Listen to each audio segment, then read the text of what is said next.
বন্ধুরা, আজকে আপনাদের একটু মাঠে নিয়ে আসলাম, মাঠ দেখাতে। কারণ আজকে এই মাঠে ধান চাষের পরে আবার অন্য কোনো খাদ্যশস্য রোপণ করা হতো, কিন্তু এখন ধানের পরে শুধু যেদিকে চোখ যাবে ধুধু। আর এই ধুধু মরুভূমির মধ্যে আপনারা যে সিগারেট খান, এই সিগারেটের তামাক চাষ হচ্ছে। তামাকগুলো অনেক ছোট ছোট, যার জন্য আপনাদের এত ভালোভাবে বোঝাতে পারছি না। এই যে তবুও দেখাচ্ছি, এক কৃষক ভাই চারা লাগাচ্ছে, আপনাদের দেখাচ্ছি। এই যে আমার মিয়া ভাইয়ের হাতে। ভাই, কত বিঘা লাগাইছিলেন এর আগে? এবার 3.5 বিঘা কম, কারণ খরচ বেশি হয়ে যাচ্ছে। এই তামাক চাষটাই আমাদের এলাকার মানুষ অনেক স্বাবলম্বী হয়েছে। ইটের বাড়ি ঘরদোর করতে পারছে, পাকা ঘর বাড়ি গাড়ি বাড়ি হয়ে গেছে সবার।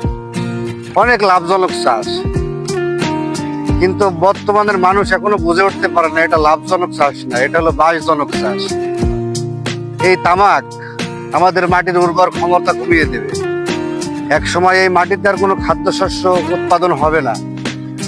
আর এমনিতেই আবাদি জমি কমে যাচ্ছে, দিনকে দিন যত দিন যাচ্ছে আবাদি জমি কমে যাচ্ছে। সেই জন্য আমরা তো জমি সংরক্ষণ করতে পারছি না, পাশাপাশি জমির কার্যক্ষমতা নষ্ট করে ফেলতেছি। আর এই তামাক চাষের জন্য এক সময় এই মাটিতে আর কোনো ফসল তৈরি হবে না। সে সময় মানুষের পাকা বাড়ি ঘরদোর থাকবে, গাড়ি থাকবে, কিন্তু খাওয়ার জন্য কোনো শস্য, কোনো অন্ন তাদের থাকবে না। এক সময় না খেয়ে মারা যেতে হবে। আর তাই আমি আমার দিক থেকে মনে করি, আমার জায়গা থেকে, যে এখনো আমাদের সময় আছে।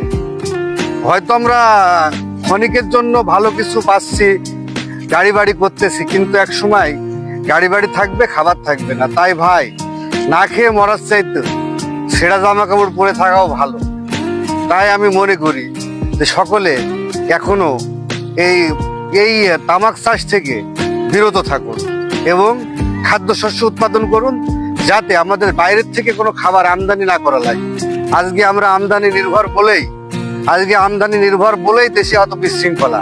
আজকে আমরা যেই খাবার, আমি গত কয়েকদিন আগে বাজারে গেছি বাজার করতে, আধা কেজি রসুন কিনছি, 2 কেজি আলু কিনছি, আর 1 কেজি পেঁয়াজ কিনছি। এতে আমার 400 টাকা লেগে গেছে। তখন আমার খুব খারাপ লাগলো যে আসলে 400 টাকাতে শুধু 2 কেজি আলু, আধা কেজি রসুন আর 1 কেজি পেঁয়াজ হবে, আর কিছু হবে না। আমাদের ছোটবেলায় দেখা, যখন আর কি 2002, 3, 98, তখন মনে করেন যে 6 টাকা কেজি আটা দেখছি আমি, 8 টাকা, 9 টাকা, 10 টাকা কেজি চাউল দেখছি। সেই সময় মানুষ অভাবে থাকলেও এত অভাবে ছিল না, না খেতে পাই মরে যায়নি কেউ। কিন্তু এখন যত দিন যাচ্ছে, আমি 1000 টাকা পর্যন্ত ইনকাম করে দেখতেছি, কোনো কিছু হচ্ছে না। যদি পরিবারকে খাওয়াতে হয়, তাহলে এখন মেডিসিন কিনে খাওয়ার মতো অবস্থা থাকবে না, পাশাপাশি ভালো পোশাক আশাক পরার মতো অবস্থা থাকবে না। আর যাদের একবারেই তো কোনো আবাদি জায়গা নাই, তার মতো মানুষের মরণ ছাড়ার কোনো উপায় নেই। কারণ আমার 1 কাঠা জমিও নেই মাঠে যে আমি চাষ করে খাবো। তাই আমি আমার জায়গা থেকে বলছি, সকলে এখনো তামাক চাষ থেকে বিরত থাকুন এবং খাদ্যশস্য উৎপাদন করুন। তাহলে দেশ বাঁচবে, কৃষক বাঁচবে, আর কৃষকের মুখে হাসি থাকবে সব সময়। খাদ্যশস্য উৎপাদন করুন, তামাক চাষ থেকে বিরত থাকুন। আর আমার কথাবার্তায় যদি কোনো ভুল ত্রুটি হয়ে থাকে, সকলে ক্ষমা করে দিবেন। আল্লাহ হাফেজ।